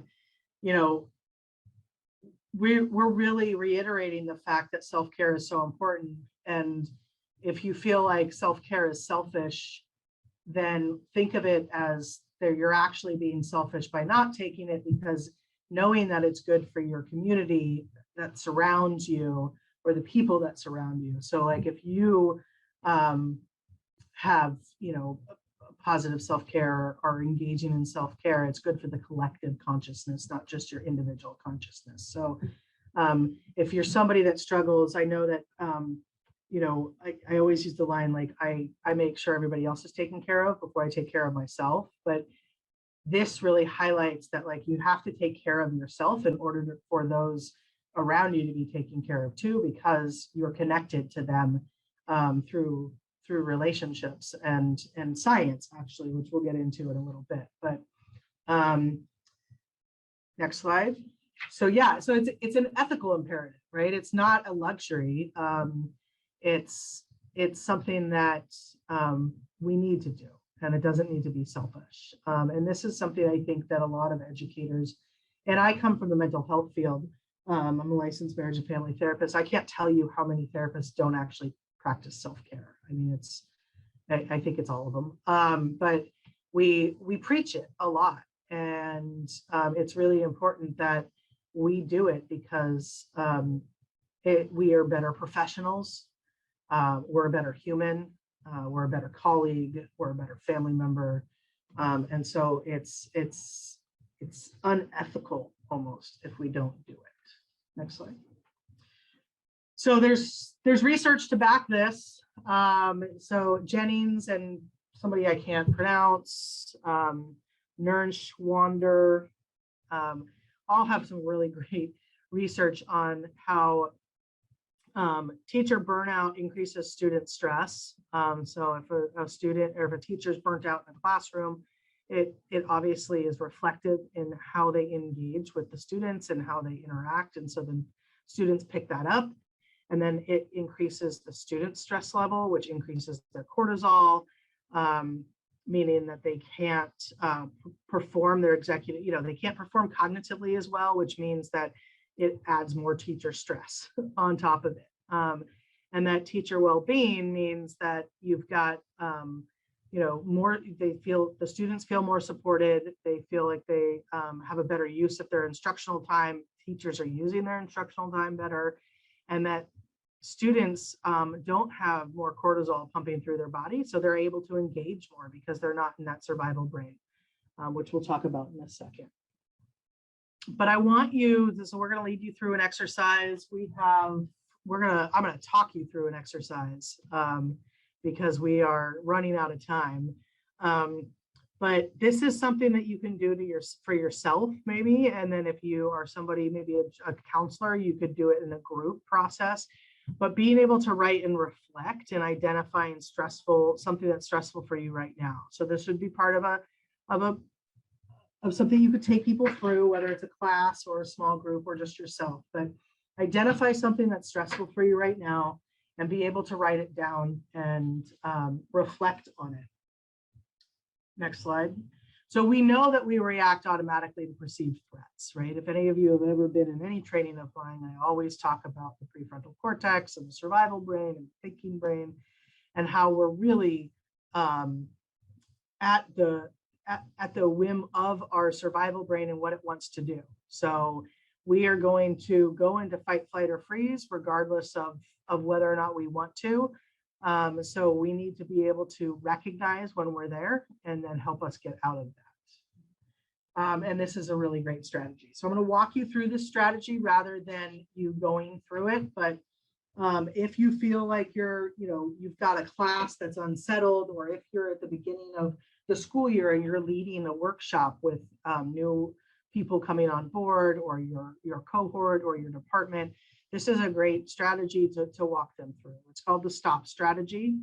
So the S and the T really talk about, taking that pause and doing some deep breaths, right? The longer exhalations than inhalations. That 4-2-6 I was talking about in my meditation last night, and really just calming it down, and then being able to observe what you're experiencing in your body. And instead of just thinking it, this helps kind of draw out the exercise a little bit more. If you could write it down and reflect on it, what are you experiencing in your body right now? Where does the stress, where do you experience it? This is very in line with CRIM. If you have taken Mary Bradley or Shayna's CRIM training that we've offered throughout this last year. But where are you experiencing the stress in your body? And then what emotions, thoughts, or images arise that are connected to that stress? Writing all that down. And then the first P is pull back and put into some perspectives. And this might take a little bit longer in the writing category, but what's the big picture? take a helicopter view of what's going on, kind of lift yourself out of the situation and see the other elements that might be contributing to what you're experiencing in the moment. Is there another way to look at it? Is this thought that you have fact or opinion? A lot of times it's our own opinion of what we think other people are thinking or what we think the facts are, and it might not be. What advice would you give a friend in this moment? Again, for the counselors on the line, you're really great at giving advice, but what would you give advice to your own self on, right? So what would you give that advice to a friend? Apply it to yourself. And then how important will this be, or is this moment 3 months from now and a year from now? And I think that put it into perspective is really big right now, because after everything we've been through, how really important is what you're stressing over in this current moment? And then putting it into practice, like what's the best thing for you to do right now? This is where you can pull in some of those CRIM skills, right? So what about for this whole situation? What's the best thing for others? What would be my best self? What would my best self do? So if I wasn't feeling the way I'm feeling right now, if I wasn't stressed out, what's my best self? What would I tell others to do? And then put it into practice. And then what would be effective or appropriate for the outcomes that I want, right? How would I know that it's working so I can feel successful? And then, write and reflect on that, or have your cohort write and reflect on that. And then what your next step is, you could put, what is your next step? So what would, how would you know what you would do next? We're going to skip putting it in the chat box for time's sake. I know Mary's got a few more slides we want to get to. But this is again, you're going to get you have the slide deck, you have access to it. So you can go back, you can use them and take your colleagues or yourself through this even privately and really do the work on this. But I'm sorry, we ran out of a little bit of time. So I'm going to pass it back over to Mary for strategies, or Mary or Brad, one of you. Yeah, I believe it's me. So one thing, so this is an example, as Brad mentioned, of some of the modules. So this is where this module would continue from there, of describing and labeling emotions, which is really important, as most youth, regardless of their age, know mad, sad, and glad, and stressed and annoyed, but those can mean anything. So it's a good way to increase awareness of emotions and work on some self-compassion. So this is another way of explaining it that is useful, again, for both staff and students. So you have this in your slides in your modules, but it's talking about how when we criticize ourselves, we're both the victim and the perpetrator of that. The emotional resilience was echoed exactly what Christine said earlier today. And this is what we are all leaders. So whether you have administrators part of your title or not, we're all leaders, especially to the students. So for you to establish your own grounding and reflective practice when you have a staff meeting, when you meet with your colleagues, just even like on a grade level meeting or a counselor meeting or whatever. And that's why starting with the welcoming activity is often really great.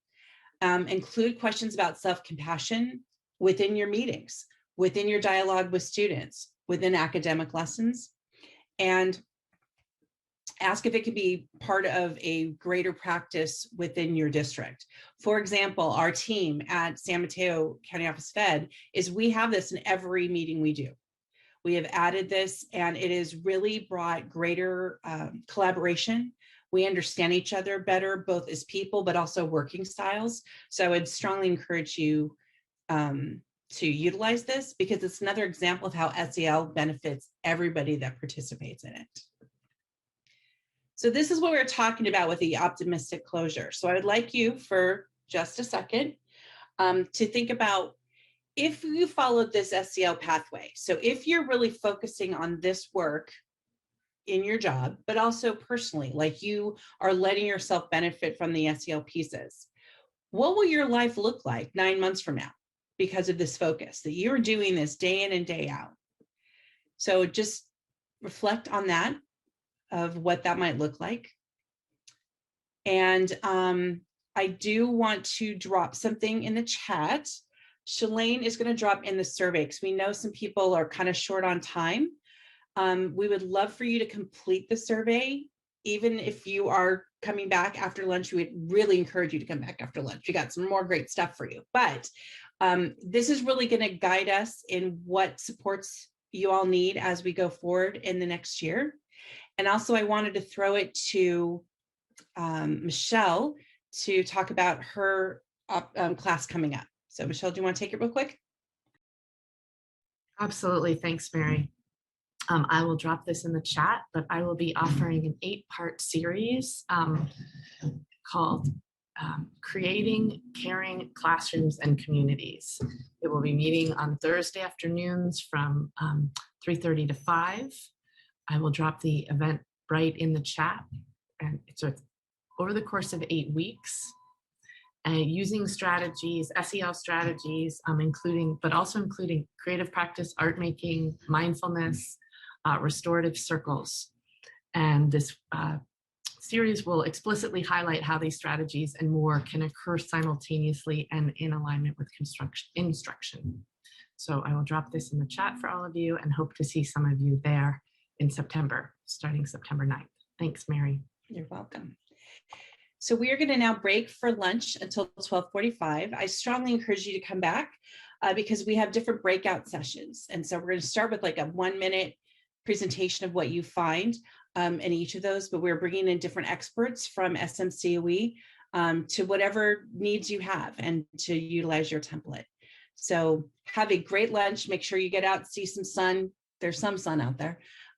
Move your body, get something to drink, and we'll see you at 12:45. Thank you.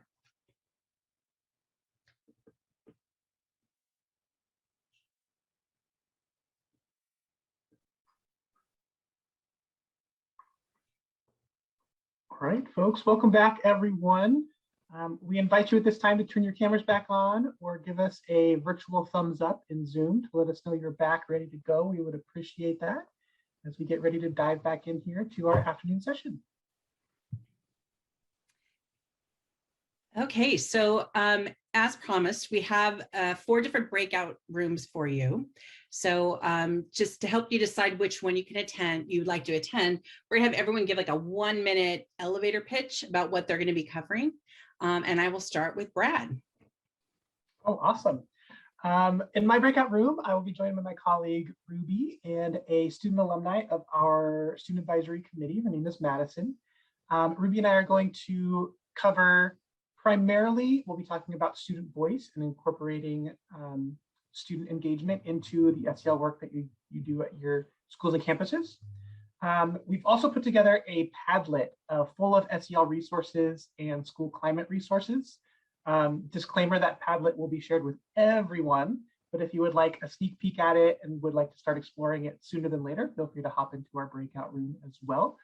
And second disclaimer would be our student voice approach primarily focuses, I would say, more on middle and high school student engagement, but there might be some nuggets for elementary school folks if you would like, but just wanted to give that disclaimer as well that the focus will be primarily more on middle and high school.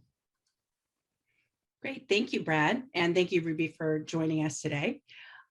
So my section is on how to build stakeholder engagement. If you have a district or a site that is a little reluctant, or they really seem more focused on the academics, we're going to go through, I created another PowerPoint, which again will be shared with everybody, of just some talking points and things you could even bring to a board. So that's what I will be covering. And then Molly, would you like to share what you're going to be covering? Yeah, hi, welcome back. I am covering kind of implementation of chosen SEL. So if you've chosen it or you're thinking of choosing an SEL, what are some challenges, considerations, and some takeaways? I really am hoping that it can be a discussion. I've recruited some folks that have tried to implement SEL already to talk about wins and losses or challenges, and we can maybe have more of a process group. As the therapist, I like to process. Thanks, Molly. And last but definitely not least, we have Michelle Holt. Good afternoon, everyone. I hope you had a restful and restorative lunch break. I will be leading a workshop or a session that is a sort of a taster of what the 8-part series will be. So including art making, writing, mindfulness, and restorative circles. It'll be very interactive and experiential. Oops, sorry. And I will, so it's a taster for the 8-part series. Similar to Brad and I led creative and restorative gatherings last year during the pandemic. So some of the strategies that we taught in there, very hands-on, very experiential. Thanks. Great. So Shalane, can you walk us through how people choose which room and how that works, please? So each room is named according to the names I just dropped in the chat with the title and with the session leader. And when I open the breakout rooms, you can choose from those names. If you're not able to do that, just hang in there and then let me know. I can assign you manually as well. So shall I open them? Yeah, so we have until about 2 o'clock for this. And then we have a wrap-up session with some some final thoughts and next steps. And again, if you've not had a chance to fill out either the sign-in sheet or the survey, we'd really like you to complete those so we kind of have a direction of where to go next. So now we're ready, Shalane. Thank you.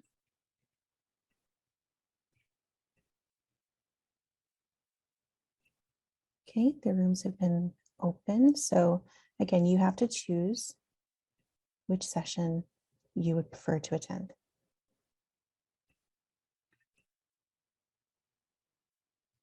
How do I get in my own room?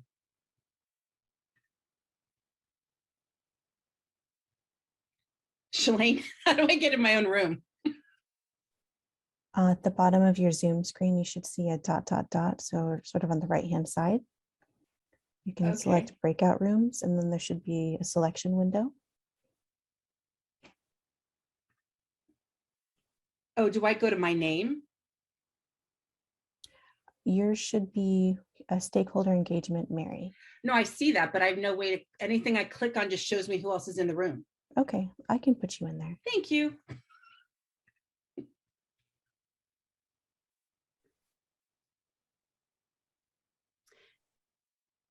Shalene, mine's doing the same thing as Mary's. I can't click on it, but can you put me in Mary's room?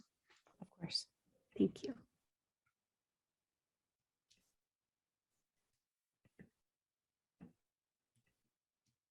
Oh, there we go. Hooray.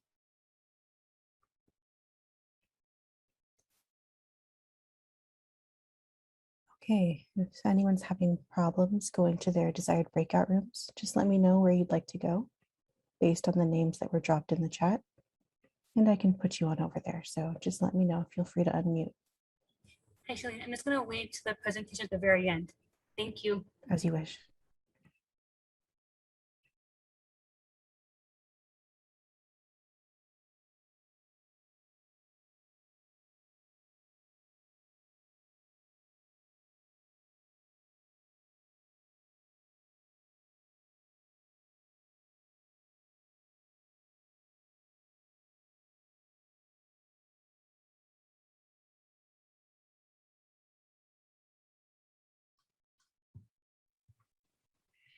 Well, welcome back, everybody. I hope you got as much out of that as I did. We had a great conversation in our group.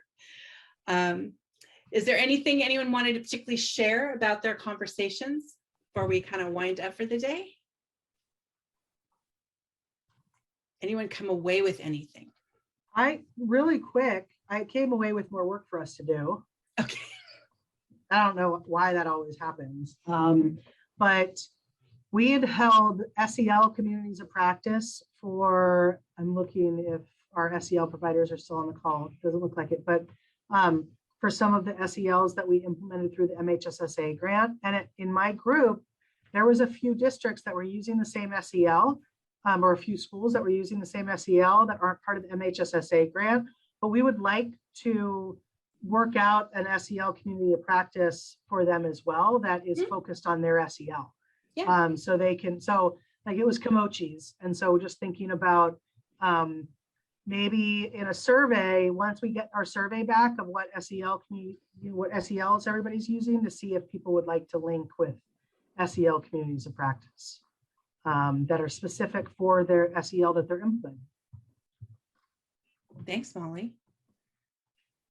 I would just like to say I really appreciate everything that you guys put together the last year and a half. Like, you guys are just on the pulse of what we need, and it's just really nice that you provide this space for us to get support and to share ideas. So thank you. Okay, Brad and Ruby, how did your room go? Our room went really well, I think, if anyone would like to share, but I got some great feedback from the Padlet. I was able to share that and kind of use it as a focus group to let me know what they liked about it, and if we had decided to add a column on student voice in the moment to the Padlet. So that Padlet, I included the link here in the Zoom chat for you all, so everyone can feel free to take a look at that Padlet. So I really enjoyed it, and that Padlet is a living document. So if any of you come across resources that you think you would like to share widely with everyone, and the Padlet might be a great way to do that, feel free to send those resources to me, and we can continue to add and grow this Padlet over time as we discover more valuable SEL and school climate related resources. Like Molly, Brad and I gave ourselves more tasks to complete from our group, but it's such good work, and I'm really excited to have met the folks in our group, and that hopefully we can keep this going. And if anybody wants to, mention any takeaways, we'd love to hear them. I can share. I was in Brad and Ruby, their group, and it was very refreshing, so resourceful, and I really appreciated a lot of the experience that the folks had with incorporating student voice in a meaningful way, and how to kind of interweave, and lots of different ideas, and just, on the whole, like, all day has been really refreshing and really helpful to know we have so many partners in this work, and supportive, thoughtful, experienced partners with all of you guys that have put all this together. So I really have appreciated today. I was saying with one of my groups, I was really grumpy starting today, and I'm feeling like much lighter and just thankful. So I appreciate it. Thank you very much. Thank you. And does someone from our group want to share out?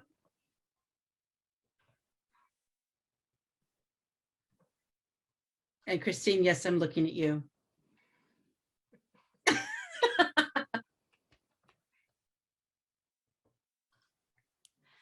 I think we had a really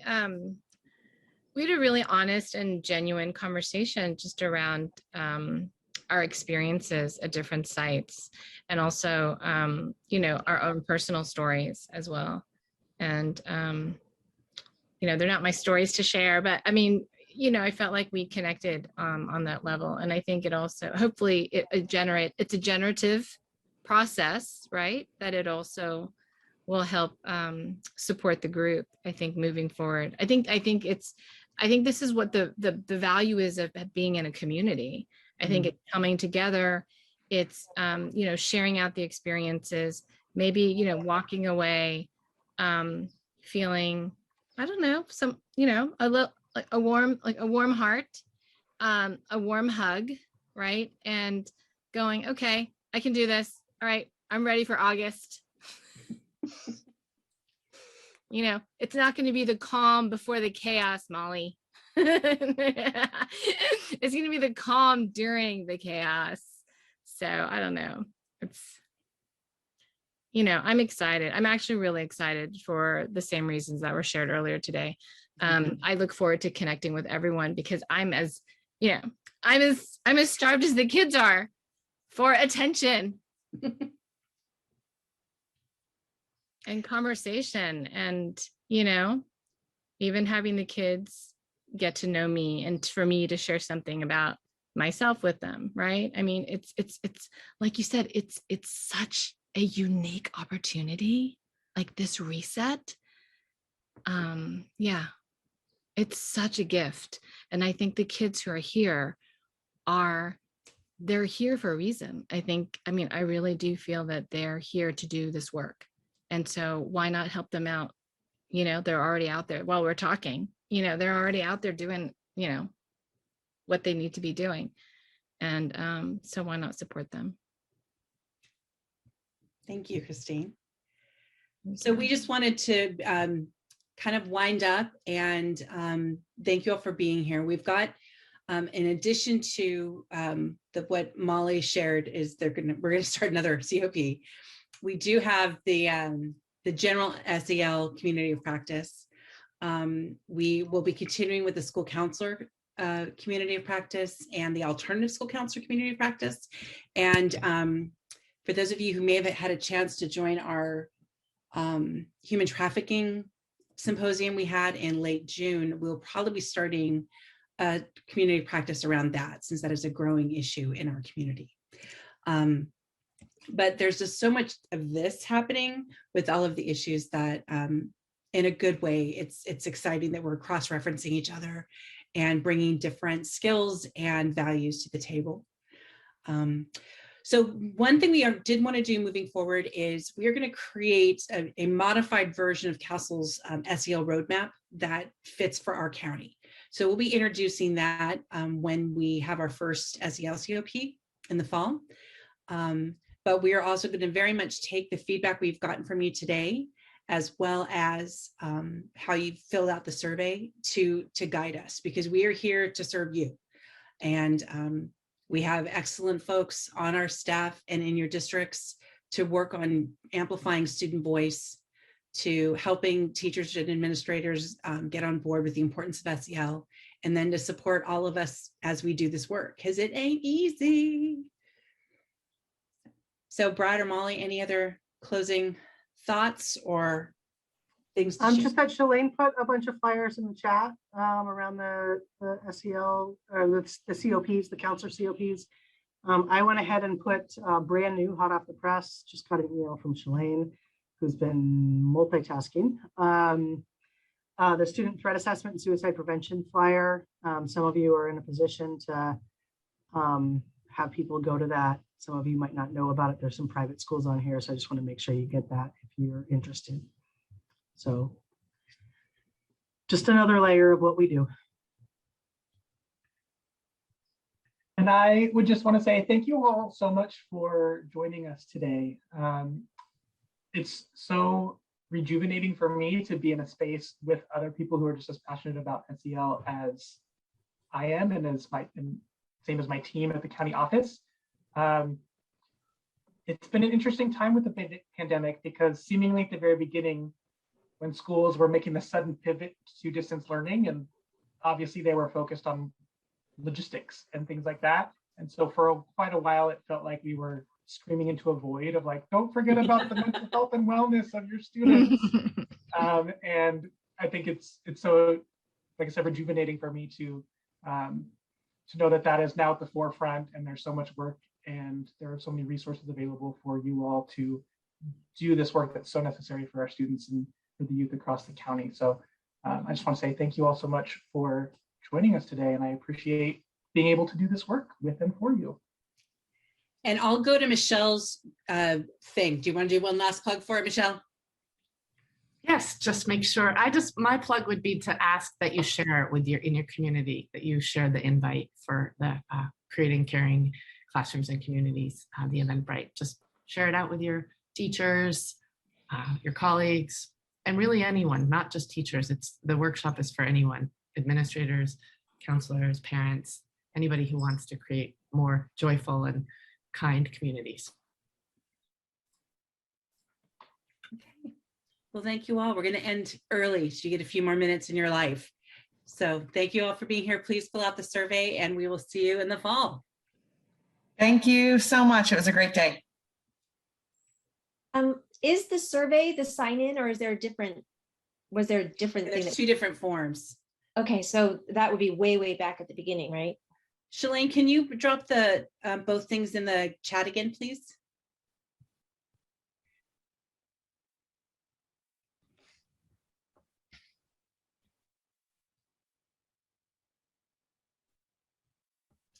Okay, that's the sign-in sheet that Spring just put in there. Thank you, Spring. Thank you.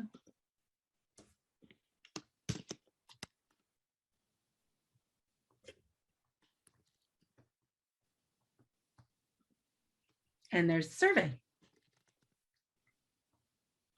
Thanks, Shalene.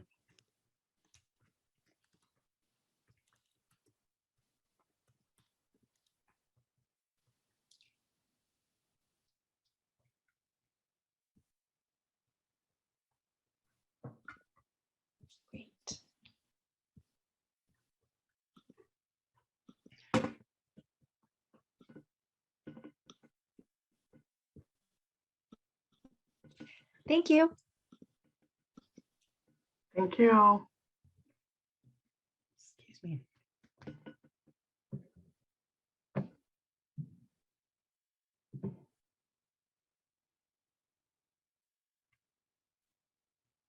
Josie, when you get back to being in person, let me know how your kiddo's doing from last year too, okay? Oh, I can't hear you, I think. Sorry.